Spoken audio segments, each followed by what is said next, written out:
It's going to be a long shot, but I think the Eagles can get it together and pull off this victory to Thursday night in Green Bay if they do these 5 things correctly.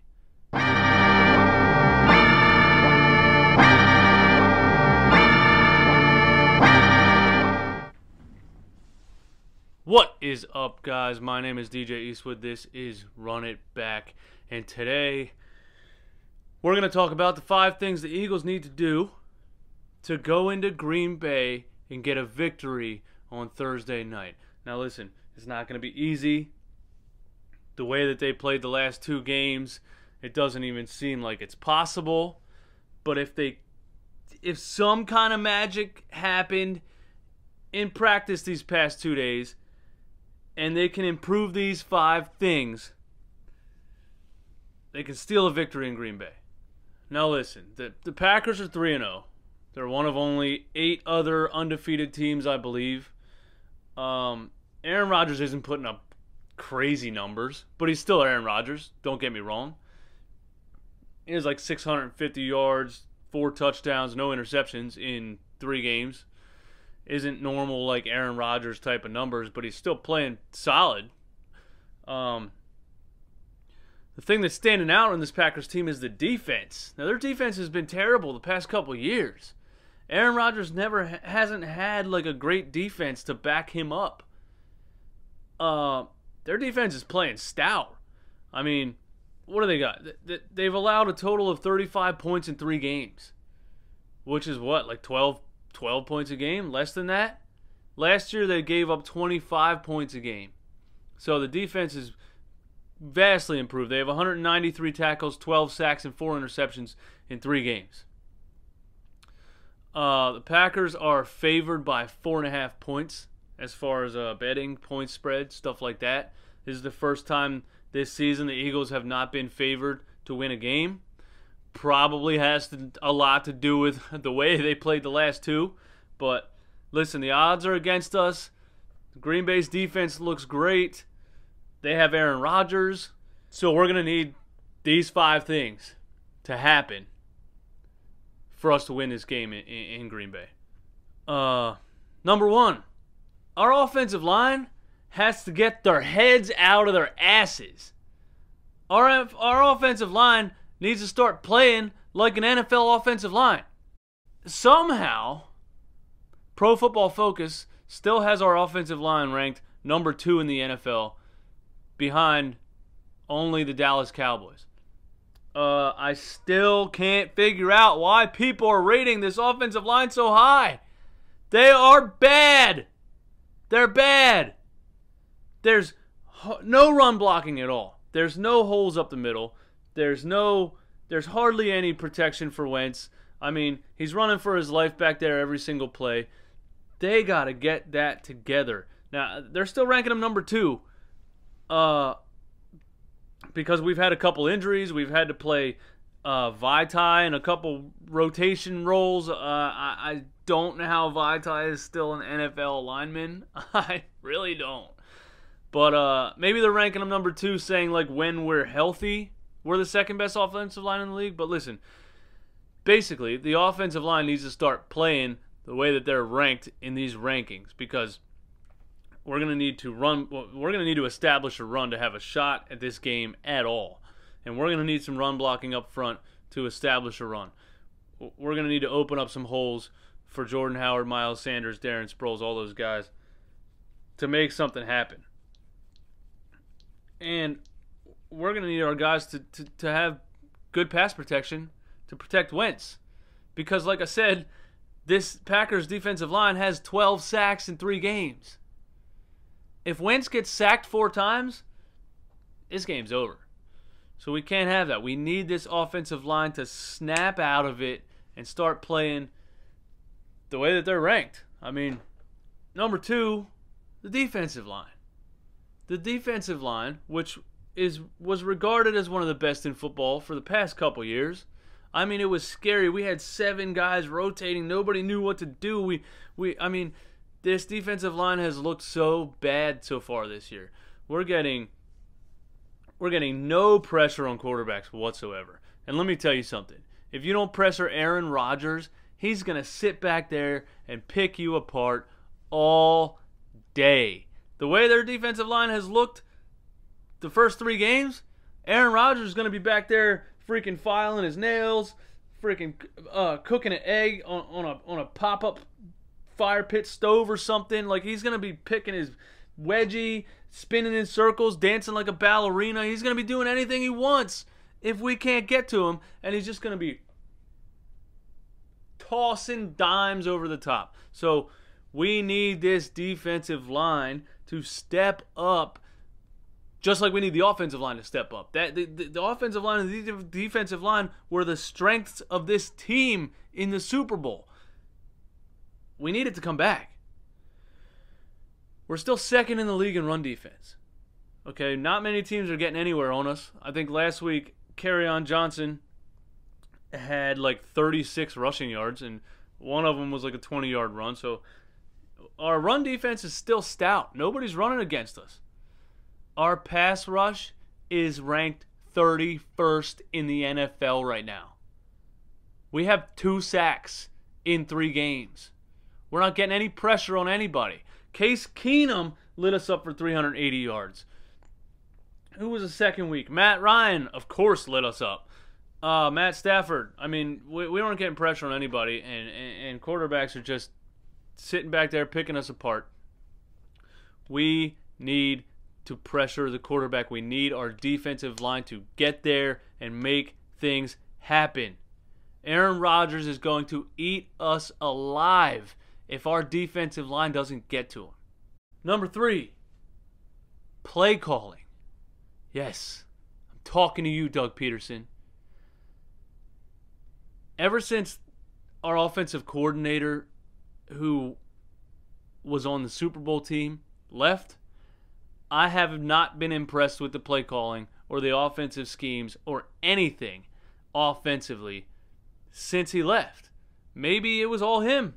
Maybe Doug Peterson was just sitting back there getting the credit. But this year so far and last year, it just looks like a jumbled mess of whatever. There's no rhythm. There's no process. There's no system. It just seems like we're randomly calling plays.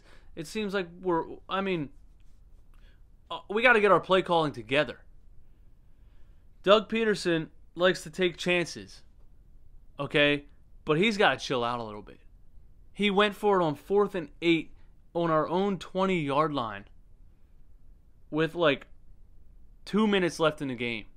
More than 2 minutes, and we still had 3 timeouts and a 2-minute warning. And he went for a 4th and 8 on our own 20-yard line. And lucky for us, we blocked the field goal. And then, of course, Malcolm Jenkins got called for a block in the back, put us at the 50. Ortega-Whiteside dropped the game-winning touchdown. You know that whole story. I'm not going to get into that, but Doug Peterson's got to chill out on the 4th downs. I mean, 4th and 8 on your own 20-yard line? Come on, dude. Like, seriously. My cat's trying to break in the room. 4th and 8 on your own 20-yard line? Like, let's get it together, man.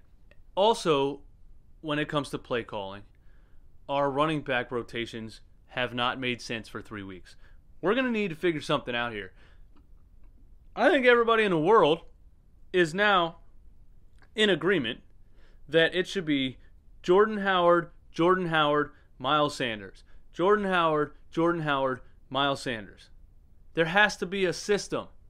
You can't just go out here, not put Jordan Howard in the game until the second half, randomly have Sproles in the game on 1st and 10. There has to be a system. We got to get some kind of consistency here. We got to get something going. I didn't look up how many rushing yards we have in 3 games, but I feel like it's probably like 100, maybe. I think we are averaging like 80 rushing yards a game as a team, and that's probably very low. That's probably like one of the worst in the NFL. I really liked what I saw last week with a couple of plays where Miles Sanders was lined up at wide receiver with a linebacker matched up on him. And he looked like a good wide receiver. I mean, obviously, we don't have any wide receivers, so if we can use Miles Sanders as a wide receiver, it's a nice addition, and he looked good doing it. So I want to see more Miles Sanders in the slot. I want to see more Miles Sanders lined up wide where a linebacker has to try to pick him up. I want to see more of that.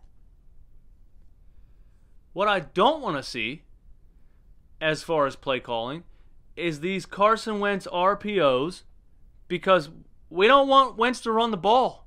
We want this guy to play for the next 10, 15 years. The last thing I want to see is Carson Wentz running up the middle, diving head first. I don't want to see it. Not only should we not be giving him the option to run, we should strictly be telling him, do not run the football. Just don't do it.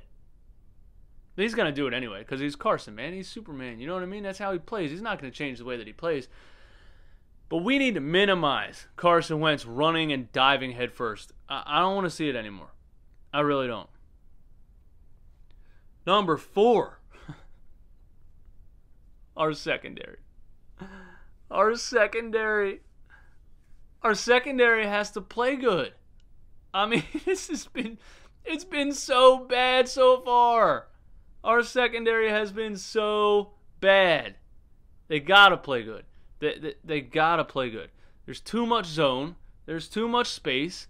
We're playing 15 yards off of guys, letting them get the on it'll be like a 3rd and 6, and we're 12 yards off. Guy just runs a little 7-yard out, boom, first down. On the contrary, we play too far up in the opposite situations, and we get absolutely burned on double moves. I mean, toast. Our secondary has got to play better. At least like average. Like, just don't be like really bad, you know? And in combination with us not getting to the quarterback, if we're not pressuring the quarterback and then our secondary is bad, guys are just having a field day with us. Ronald Darby is injured. I don't think he's going to play on Thursday. I don't care. That's actually good news. That's good news. I know I shouldn't say that. He's a young prospect. He's supposed to be, one of our future guys. But listen, the guy has looked abysmal in 3 games. The best thing that could have possibly happened to this secondary is Ronald Darby having a seat on the bench. Bring anybody else back in, dude. Bring anybody. Bring a 7th-round pick from a community college and put him back there.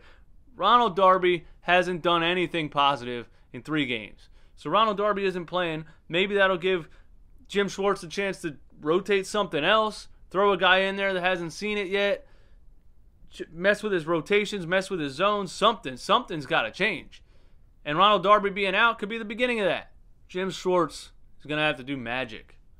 He's going to have to sit back there, come up with some kind of schemes that work, that pressure Aaron Rodgers while also covering these wide receivers. He's going to need to chill out on the blitzing. Now, the past 2 weeks, Jim Schwartz has been blitz. And that is because we're not getting any pressure on the quarterback, and we can't guard anybody down the field. So our best chance is to blitz the hell out of them, try to force pressure, and hopefully Ronald Darby doesn't get burned for 200 yards a game, which he does anyway. Aaron Rodgers will absolutely murder us if we get beat deep. If we get beat on these double moves, Aaron Rodgers could throw the ball behind his back and through his legs and throw 5 touchdowns. Our secondary's got to come. Got to come prepared. Secondary's got to come prepared. We got to be solid. We got to do our job. We got to make our reads. We got to stand our ground. We got to do what we know we can do. These are NFL caliber players. Maybe.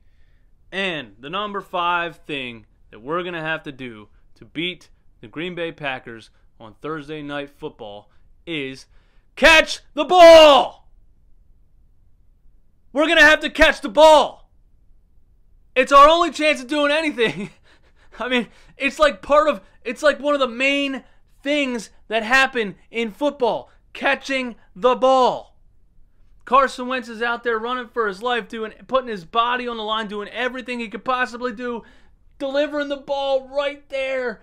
and we're dropping them. We got to catch it. Look at the ball. Watch it the whole way into your hands. Let it hit your hands like this and squeeze it. I mean, it's really not that... I don't understand how NFL players drop balls. It doesn't make sense. It's not hard to catch a football. It's really not hard to catch a football. I'm saying that. I'm not an elite athlete. I can catch a football. I can watch it come to me, and I can catch it when it hits my hands. How do NFL players drop footballs? We got to catch the ball. We got to help Wentz. We have to. He's out there making game-winning plays, and we're dropping them. I'm talking to you, Nelson Aguilar. I'm talking to you, Ortega-Whiteside. I don't like how long your name is. Your name's too long to be dropping balls. JJ Ortega-Whiteside. If I got to say a name that long, you better catch the ball. So there you have it. Those are the 5 things we need to do to have a chance in hell at beating Green Bay on Thursday night. Hit me up in the comments. Let me know what you guys think. Do we stand a chance at beating Green Bay on Thursday night? What do you think the score is going to be? Give me your score predictions. Let me know what you think we're going to do, what you think we're not going to do. Let me know what you think we need to work on. Maybe you can add to my list of 5 things that I just came up with right here. If you like this video, please hit the like button. If you're not part of the Run It Back Army yet, hit the subscribe button. All we do is talk Philly sports. If you like talking Philly sports, what are you waiting for? Subscribe. My name is DJ Eastwood. This is Run It Back. Peace.